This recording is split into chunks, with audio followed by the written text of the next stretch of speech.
పేరు రఘుపతి అండి. మేము వజ్రకరూరు గ్రామం నుండి అనంతపూర్ డిస్ట్రిక్ట్ నుంచి వచ్చాము. మా నాన్న అనాథ సేవా కార్యక్రమాలు వీళ్ళు మంచిగా చేస్తున్నారు. ఇక్కడ మత స్థీమితం లేని ఎంగేజ్ నుంచి ముసలి వరకు ఇక్కడ పైన మంచిగా ఆదరణ చేస్తూ ఉన్నారు.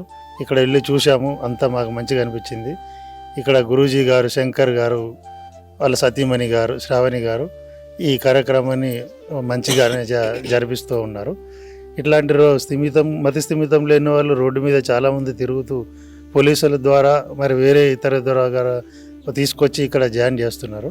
వీళ్ళు కూడా ఇక్కడ పైన ఒక మంచి హాస్పిటల్ని కూడా డాక్టర్ని సైకాలజిస్టులని కూడా మంచిగా ఇక్కడ అరేంజ్మెంట్ చేసి వీళ్ళు రోజు అన్నదానం కూడా చేస్తూ ఉన్నారు.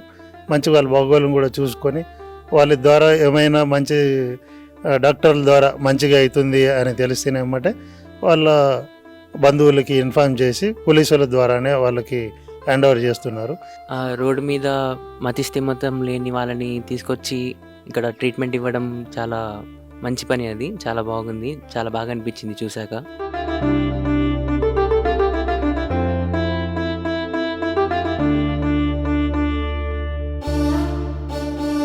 అమ్మా నాన్న అనాథాశ్రమంలోని అభాగ్యుల ఆకలి తీర్చేందుకు మానవతామూర్తుల అన్నదాతల సహాయాన్ని కోరుతున్నాము.